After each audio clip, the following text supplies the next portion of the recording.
नमस्कार दोस्तों। Stock market learner में आपका स्वागत है।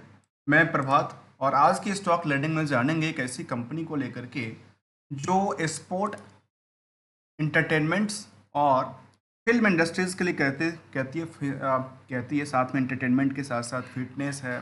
फिटनेस के अलावा फैशंस हैं, फिल्म्स हैं, ये सारे के सारे कामकाज करती है कंपनी।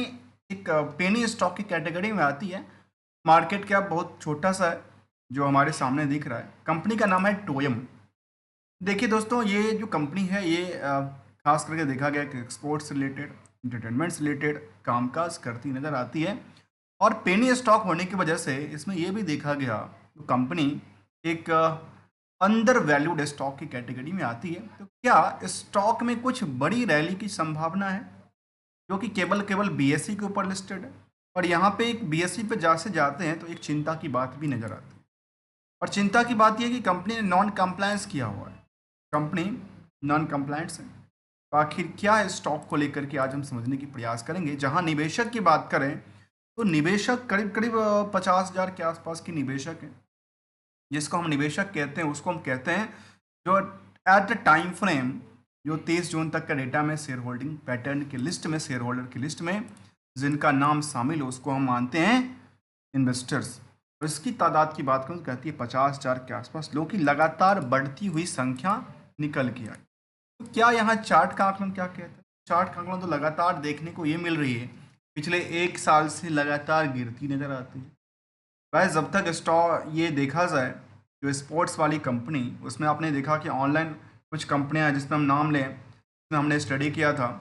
एक है नज़ारा टेक्नोलॉजी, एक है सेवन सीज करके, एक है, इस तरह की कुछ कंपनियां हैं जो, एक है टिप इंडस्ट्रीज करके। ये सब क्या करती है पता है? इन सब का ऑनलाइन कारोबार चलता है।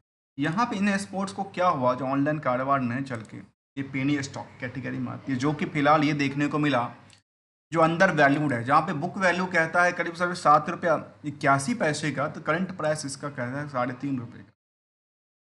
मतलब अभी आधा भी नहीं चला है, 50% भी इनका बुक वैल्यू से आसपास नहीं पहुंचा। जबकि हायर टू हायर की बात करें तो इनमें 7 रुपया 83 पैसे तक का प्राइस था, जो कि बुक वैल्यूज के आसपास पहुंची थी। लोअर 3.5 रुपये तक गया था, सॉरी 3 रुपये 15 पैसे तक गया था। आखिर क्या है, स्टॉक में गिरावट है या कुछ बड़ी पोटेंशियल्स ला के आ सकती है? तो चलिए जानने के प्रयास करें। जहां हम हमेशा कंपेयर करते हैं मार्केट की दुकानों से।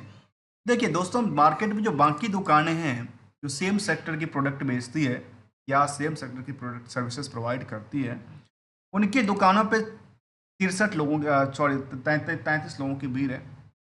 और यहाँ पे कहता है करीब 28 लोगों की भीड़ है। मतलब यहाँ से मुझे लगता है कि 10% की तो आगे होना चाहिए, जो कि इसको यदि कंपेयर कर पाए तो।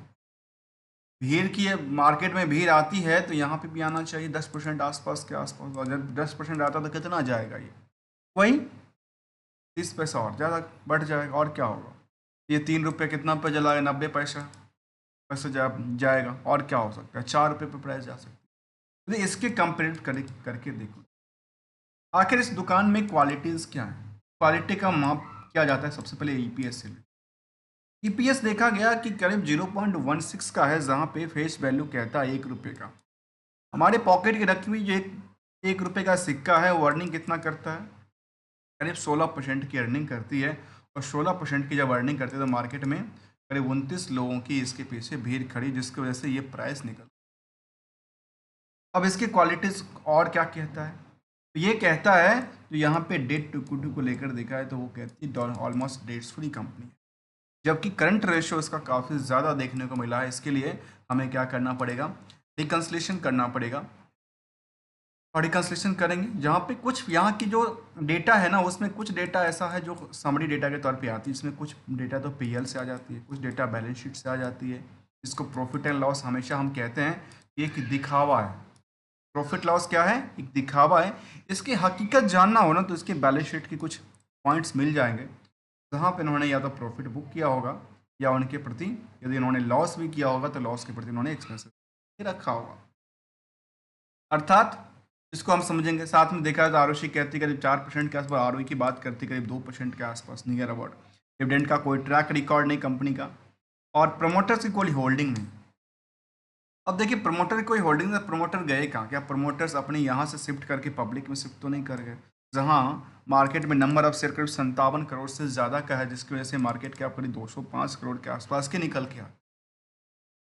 चलिए आज जानने के प्रयास करेंगे कंपनी का जिसका क्या है, अंडर वैल्यूड है। और इसका एक चीज़ और देखिए, मैं ज़रा एक फोकस और करता हूँ इंट्रिंसिक वैल्यू को लेकर के। इनकी इंट्रिंसिक वैल्यू तगड़ी है, किससे? Comparative to the book value, compare to the current price. तो क्या है, इस प्राइस के आसपास पहुँच सकती है आने वाले समय में या नहीं? तो दोस्तों चार्ट का आकलन तो ये कहता है, जो स्टॉक ने लगातार गिरावट देखा है, गिरावट का माहौल ये है, एक जो यहाँ पे लोग इंटरेस्टेड भी हैं खरीदने बेचने को लेकर के। बीच में देखिए मार्केट में लोग इंटरेस्टेड नहीं थे। यदि मैं इस टाइम फ्रेम की बात करूँ तो लोग मार्केट में इंटरेस्टेड नहीं थे। अब मैं ऐसा क्यों कह रहा हूँ? क्योंकि वॉल्यूम नहीं आ रही है मार्केट में, अर्थात लोग इंटरेस्टेड नहीं है खरीदने बेचने के लिए। जिनके पोर्टफोलियो में जैसे है वहीं पे रख के, या तो डिस्काउंट पे बेचने के लिए तैयार नहीं है और कोई हायर प्राइस पे लेने के लिए तैयार नहीं। चलिए जो है वो है। दोस्तों मैं बताऊं, मैं ना कोई ट्रेडर्स हूँ ना कोई एडवाइजर्स हूँ आपके स्टॉक को लेकर के, ओनली एज ए लर्नर हूँ मार्केट में। यदि मेरी वीडियोस अच्छा लग रहा हो तो आप इसको सब्सक्राइब कर सकते हैं, और आप यदि प्रमोट करना चाहते हैं तो आप इसको ज्वाइन भी कर सकते हैं for the encouraging of the better learning को लेकर के, जहाँ हम लर्निंग्स, अवेयरनेस और एजुकेशन की ये बातें लेके सामने आता हूँ।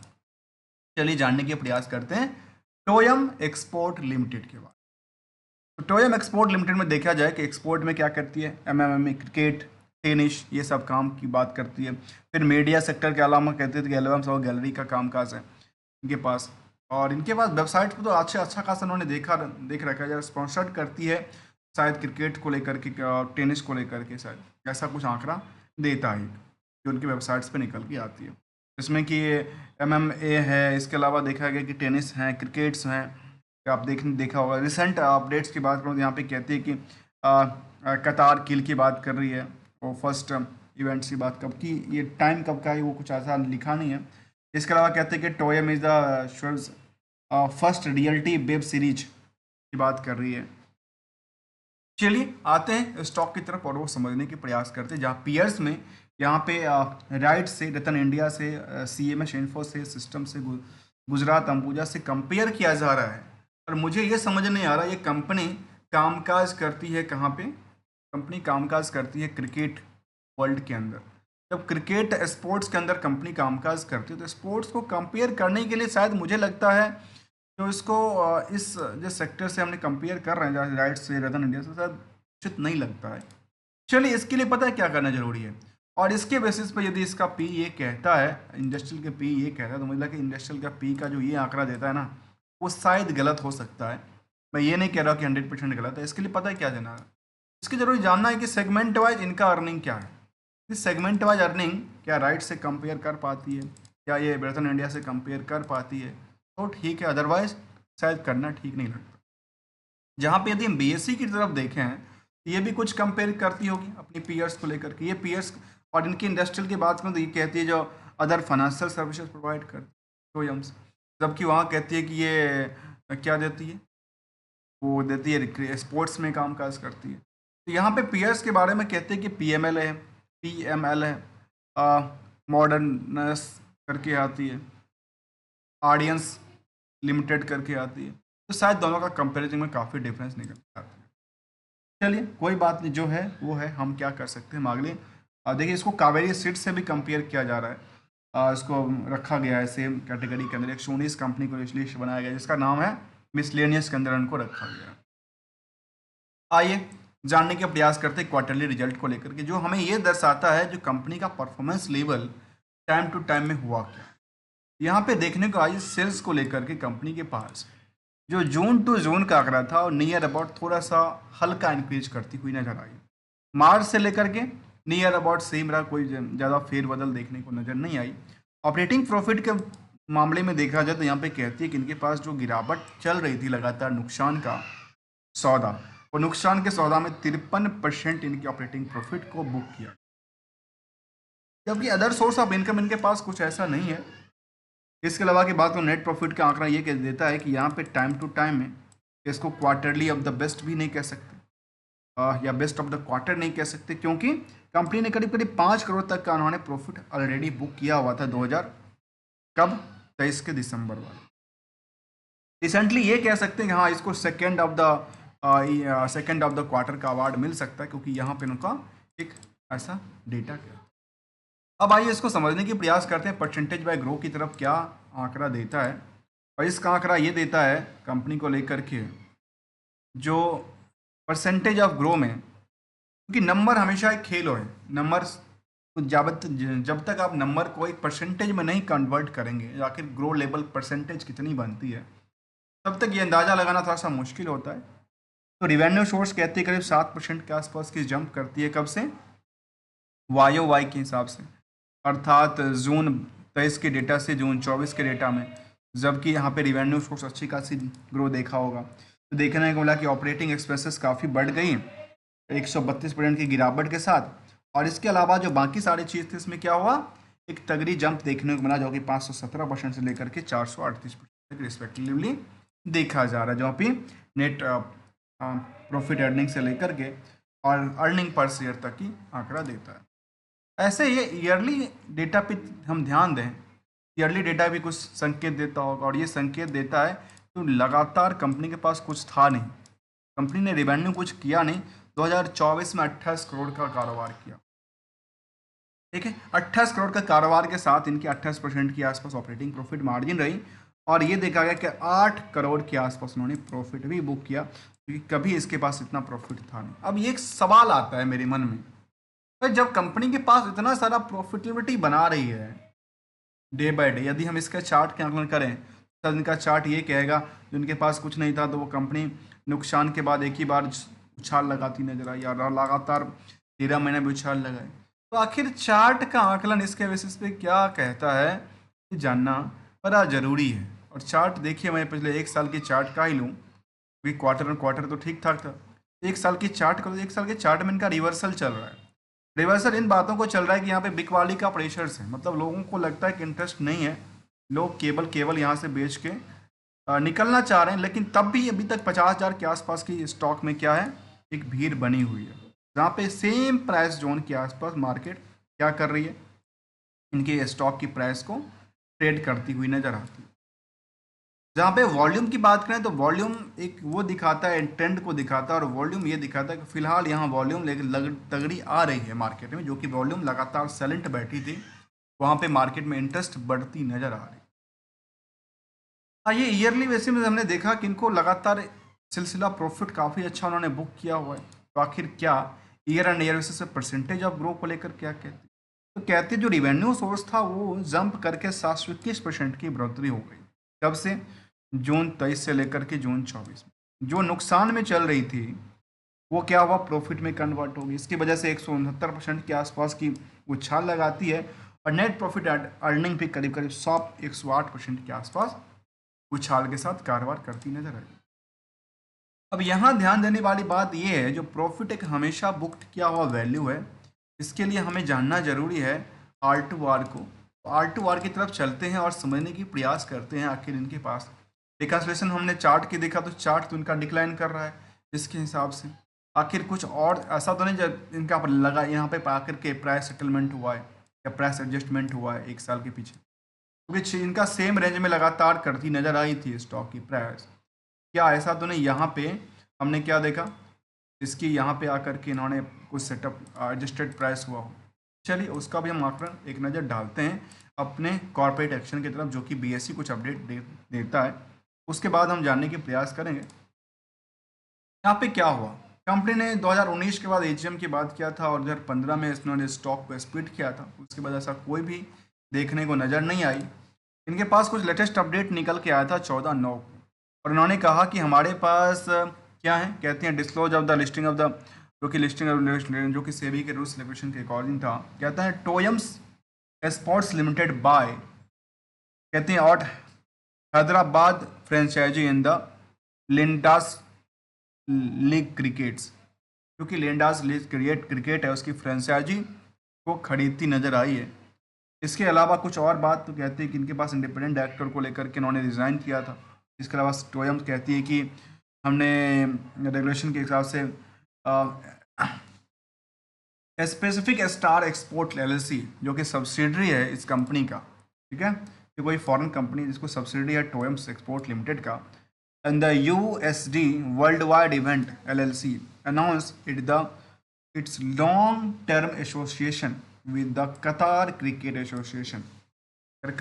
कतार क्रिकेट एसोसिएशन के साथ इनका कुछ लॉन्ग टर्म प्लानिंग चल रही है, जहाँ पे इनका कामकाज देखने को मिल सकता है। तो चलिए यहाँ से उनके पास कुछ रिवेन्यू सोर्स के लिए भी बनती नजर आती है। अब आते हैं इसको R2R को लेकर के, आखिर क्या कहना चाहता है R2R। जहाँ पे हमने R2R के लिए क्या चाहिए, बैलेंस शीट की फिगर चाहिए। हमारी सबसे पहली नज़र जाती है किसी भी कंपनी को, चाहे कंपनी छोटी हो बड़ी हो, उसका हमारी नज़र जाती है यहाँ पे बोरंग्स को लेकर। तो कहते हैं यहाँ पे बोरंग्स नहीं था, और यहाँ पे ये चीज़ देखने को मिलता है कंपनी, देखिए यहाँ पे कंपनी ने अपनी कैपिटल को लगातार बढ़ाया है, करीब 21 करोड़ से करीब 43 करोड़ पे ले गया। 43 आज के टाइम में करीब 57 करोड़ के आसपास देखने को मिलती है।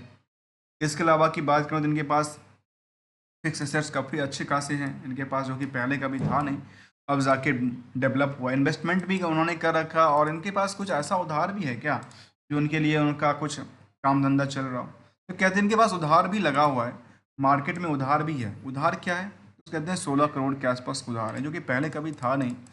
इस साल में 16 करोड़ का उधार बनता है क्योंकि इनका सेल्स बढ़ा। अब सवाल आता है क्या इनके पास जो क्लाइंट्स हैं वो कितने दिन में पैसा देते हैं, पैसे को लेकर के परसेंटेज क्या कहता है, चाहे डेटर्स परसेंटेज की बात करूँ, सेल्स प्रॉफिट परसेंटेज की बात करूँ, या नेट प्रॉफिट मार्जिन की से उसको कंपेयर करके देखो, तो यहाँ पे एक डिमेरिट देखने को मिलता है। इनका डिमेरिट ये रहा, जो ये कंपनी कहती है कि हमारे 206 दिन में हमारे पास पैसे आते हैं, जो कि शायद इनके लिए क्या देता है, एक बड़ी निगेटिव सेंटीमेंट देता है। भाई कैसा कारोबार है जो आपके पैसे 200 दिन में आते हैं, मतलब कितने लीक खत्म हो गए पर पैसे आपके अभी तक हाथ में आए नहीं। चलिए, जिसको आपने अपनी प्रोडक्टिविटी को लेकर के बेचा, जो कि 16 करोड़ का आंकड़ा था, और 16 करोड़ के आंकड़े से देखा जाए तो यहाँ से देखा जाए तो करीब कहती है 28 करोड़ के आंकड़ा में हम 3 नंबर लीजिए, 28 करोड़, 16 करोड़, और तीसरा इज 8 करोड़। कुछ समझ में आती है इन बातों में। आखिर इनका इनका परसेंटेज क्या कहता है, तो हमें नेट प्रॉफिट मार्जिन पता चल जाएगा। इनका इनका परसेंटेज देखेंगे तो हमें ये पता चलेगा कि डेटर्स की परसेंटेज क्या कहता है, और इनका इनका देखने पर पता चलेगा जो आखिर जो प्रॉफिट हमने बुक किया बुक के अंदर, उसके बेसिस पे मार्केट में हमारा उधार अभी भी कितना है, जो कि हमारी प्रॉफिट के पार्ट में इंक्लूडेड कहता है। इन सब चीज़ों को ध्यान बिल्कुल देना चाहिए। इसलिए चलिए हम अगले पड़ाव की तरफ चलते हैं, जहाँ पे हमने ये देखा कि बैलेंस शीट फिगर को लेकर के जो इनके पास और कैश और शॉर्ट टर्म के पोजीशन था, उसमें तो 16% की उछाल देखने 1600% की उछाल देखने को मिला। लेकिन उसी हिसाब से देखा है तो एसेट्स यदि ये 400% इंक्रीज करती है, तो लायबिलिटी भी करीब करीब 167% के आसपास इंक्रीज करती हुई नजर आती है। ये हमने कुछ इनका सेंटिमेंटल देखा, कुछ इसका एस्पेक्ट देखा, और कारोबार भी देखा जिनके पास क्या थी, इनके पास कारोबार करती नजर आती, कि स्पॉन्सर्ड और फ्रेंचाइजी भी लेते नजर आते हैं। इसका नाम है टोयम, आपने देखा भी होगा, ये IPL T20 में शायद उनका भागीदारी था स्पॉन्सर्ड को लेकर के, टोयम स्पोर्ट्स को लेकर के। ये ये हमने उसको जानने का प्रयास किया आज की स्टॉक लर्निंग में। अब आते हैं इसको लेकर के, तो क्या निवेशक जो थे, मैंने कहा कि करीब 50,000 के आसपास निवेशक थे, तो आखिर प्रमोटर कहाँ गए, इस कंपनी के प्रमोट करने वाले लोग कहाँ गए। तो इस कंपनी को कोई प्रमोटर्स नहीं था, इसको FI चला रही थी। यहाँ पे देखने को आए थे, इनके पास FI की पहले थी, लेकिन FI से शिफ्ट करके पब्लिक के पास ट्रांसफ़र हो गई। इसमें कुछ नाम तभी भी है, जैसे इसमें इकोटेक जनरल्स ट्रेडिंग्स हैं, जिनके पास करीब 18% से आसपास होल्डिंग है। अब ये क्या बड़े निवेशक हैं, कुछ क्या हैं क्या नहीं है, यहाँ पे देखा गया इनके बड़े निवेशक के तौर पे कम हैं। इनके पास ढेर सारा कंपनी में उन्होंने अपनी पोजीशंस बना के रखी है। इनका डेटा देखेंगे तो काफ़ी बड़ी, तब ये कह सकते हैं एक बड़े निवेशक हैं। इनके बैकएंड्स कौन है ये तो नहीं कह सकते, लेकिन है, बड़े निवेशक के तौर पे हैं। ऐसे यहाँ पे देखने को मिलती है कि इनके पास और ढेर सारे जितनी यहाँ पे लिस्ट निकल के आ रही है, जिनके पास 1-1%, 2-2% की होल्डिंग है, वो सब के सब किसके पास है, एक बड़े यहाँ पे इसको क्या कहें, इसको या तो ऑपरेटर मान लीजिए या बड़े निवेशक मान लीजिए, इन्होंने लगा करके बैठे हुए जो मार्केट में अपनी जब अच्छी पोजीशन आएगी तो हम इसको बेचेंगे। लेकिन क्या लगता है कि यार इनके पास ऐसा क्या हो रहा है जो मार्केट में इनकी चल नहीं रही है? जबकि बल्क ट्रेड के बारे में कहती है कि इनके पास बल्क ट्रेड भी देखने को मिलता है लगातार। सेल भी हुआ है, करीब देखा जाए तो करीब सेल इन्होंने कहा एक अब देखिए सेल की बात क्या करूं। सेल कहते हैं कि नीरज रजनीकांत शाह जी हैं, इन्होंने सेल 5 लाख करते हैं और खरीदते 70 लाख हैं। फिर उन्होंने देखा कि सुब्रतो शाह है, अब ने करीब 76 लाख शेयर को उन्होंने खरीदा था 3 रुपये की प्राइस पे। फिलहाल की प्राइस देखा जाए तो क्या कहता है, फिलहाल की प्राइस कितने पे आसपास चल रही थी? वही 3 रुपये 58 पैसे के आसपास चल रही थी, और उन्होंने लिया कितने पे था? 3 रुपये 50 पैसे के आसपास। और लगातार इसमें कुछ बड़ी जो लगातार चलती रहे, जैसे 16 तारीख की बात कर लूँ, 10 तारीख की बात कर लूँ, 8 9 तारीख की बात कर लूँ, इसमें बड़ी डील होती नज़र आती है हमेशा ही निकल के। तो हमने इसको समझने का प्रयास किया, क्या इसका प्रमोटर्स हैंड भी देखा जाए एक बार, आखिर इनके प्रमोटर्स हैंड डायरेक्टर्स वगैरह कौन है जहाँ जिनके पास ये कंपनी का कारोबार चलती नज़र आती है। हम एक नज़र डालने के प्रयास करते हैं कहाँ पे, कॉर्पोरेट गवर्नेंस के अंदर, और ये हमें कुछ ऐसा डेटा निकाल के देगा जहाँ में कुछ समझ में आएगी। इनके कैलाश यादव, टिल्कू, ऐसे इनको जो छोटे डायरेक्टर नॉन एक्जिक्यूटिव डायरेक्टर की बात, इंडिपेंडेंट डायरेक्टर की बात कहते हैं, ये कुछ साइज करके आती है। कंपोजिशन ऑफ द कमिटीज़ की बात करती है, meeting of the board of directors की बात करती है, और बाकी सारी डेटा की बात करती नजर आती है। चलिए इसको हम एक नज़र समझने के प्रयास करते हैं, किसको लेकर के, इनकी परसेंटेज को लेकर। आखिर इनमें चार्ट लगातार गिर रही थी, उसके पीछे क्या कारण हो सकता है? तो यहाँ पे बल्क ट्रेड तो काफ़ी देखने को मिला है, लेकिन लगातार ट्रेंडिंग इसका गिरता नजर आता है, जबकि कंप्लायंस भी इनका इशू देखने को मिलती है। अब एक चीज़ समझने वाली बात है, जो हम ये कहना चाह रहे थे इसको लेकर के, देखिए क्या कहता है। यदि हम डेटा की तरफ देखें तो कई बार डेटा तो हमारे सामने दिखता नहीं है, कई सामने हमारे सामने दिखता नहीं है, मतलब कंपेयर किस तरह से करें, किस डेटा बेसिस पे करें। एनालिसिस पार्ट में कहती है कंपनी की तरफ से लगातार देखिए सेंसेक्स जहाँ पे लगातार बढ़ ही है, सेंसेक्स के पोजीशन लगातार इंक्रीज करती नज़र आ रही है, वहाँ इनकी पोजीशन में क्या कर रही है, लगातार एक साल में 54%, ये लगातार गिरती हुई नज़र आती, लास्ट कुछ महीने से थोड़ा सा सस्टेन करती नज़र आ रही है, लास्ट कुछ महीने से सस्टेन करती नज़र आती है। तो यहाँ पे देखने को आई जो 3 रुपये 19 पैसे तक के आसपास प्राइस हुआ करता था, आज यहाँ से देखने को मिला कि यहाँ पे कुछ बल्क ट्रेड हुआ था, और बल्क ट्रेड के बेसिस पे ही मार्केट ने कुछ नया नया रिएक्शंस करती हुई नज़र आई, जहाँ पे कुछ हाल तक पहुँचने की स्विंग वाली पोजीशन देखने को मिली।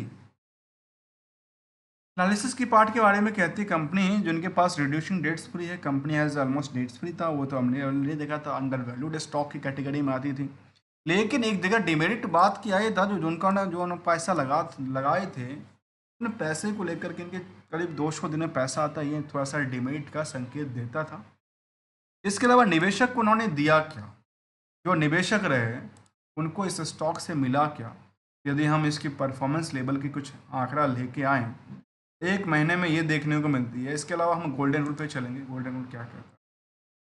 एक महीने में 8% की स्विंग वाली पोजीशन बनाई थी, और यहाँ से लेकर के यहाँ तक सर 10% से ज़्यादा की ऊंचाई तक पहुँचा था। इसलिए 6 महीने में एक ही प्राइस जोन के आसपास लगातार रहा है, और इसको ये भी कह सकते हैं कि अपनी ब्रेकआउट को तोड़ने वाली लगती है। और यदि कभी कोई स्टॉक अपनी ब्रेकआउट को तोड़ती है तो वहाँ से एक नई ऊंचाई तक पहुँचने के लिए विश्वास जगता है लोगों के पास मन में, जो अच्छा यहाँ से स्टॉक चलती है। एक साल के डेटा में लगातार गिरावट था 51% से ज़्यादा का, और 5 साल में करीब ओवरऑल 30% के आसपास। ये था निवेशक को लेकर के। अब आखिर इसमें गोल्डन रूल कहता क्या है? गोल्डन रूल कहता है तो सबसे पहले तो आपको किसी भी स्टॉक को लेकर के रिस्क टू रिकनसाइल करना चाहिए, जो हम केवल समरी डेटा के बेसिस पे उसको नहीं अंदाज़ा कर सकते, जो आखिर इस समरी डेटा में क्या संकेत देता है, क्या वहाँ पे डेटा उन्होंने फुल किया है, नहीं किया है, और करंट रेशियो है तो क्यों है इतना ज़्यादा, इसके पीछे क्या कारण है, और ये परसेंटेज हमने देखने का। और है गोल्डन रूल की तरफ, मार्केट में जब भी आप इंटर करते हैं, इंटर हमेशा होता है, अच्छे पोजीशन में इंटर होता है अच्छी बात है, अदरवाइज एक रिस्क फैक्टर को रखना चाहिए। और रिस्क फैक्टर आपकी कहाँ से होती है? दूसरे के बेसिस पर नहीं होती है, आपकी खुद की फाइनेंशियल पोजीशन को लेकर के होती है, आप कितने परसेंट को रिस्क लेकर के अपनी ग्रो करना चाहते हैं। और यही ये रिस्क फैक्टर के साथ देखा जाए तो ग्रो के साथ साथ इसमें टर्म प्लस ग्रोथ टारगेट, इन दोनों को हाइब्रिड करने के बाद माइंड में एक leave it and stop and leave it SL की बात भी किया जाता है। तो भाई जब आपके पास नहीं आ रही तो उसको क्या करो, उसको स्टॉप करो और लीव कर जाओ। ये एक आपकी रिस्क को एक क्या करता है, एक रिस्क को एक स्थिरता रखता है। आपकी रिस्क इतना तक रिस्क को बांट देता है, रिस्क को स्थिर करता है और फिक्स कर देता है, ये समझने का। तो दोस्तों आज के स्टॉक लर्निंग में यही जाना। I am not a trader, not an adviser, only as a learner. अभी तक चैनल को सब्सक्राइब नहीं किया, चैनल को सब्सक्राइब और ज्वाइन भी कर ली, जैसा कि हमारी क्वेश्चंस है लर्निंग को लेकर के, उसमें और भी इम्प्रूवमेंट करें। दोस्तों हमारी कोई भी लर्निंग में कोई एडिटेड नहीं होता, सब के सब लाइव्स होते हैं। Thank you so much for joining है दोस्तों।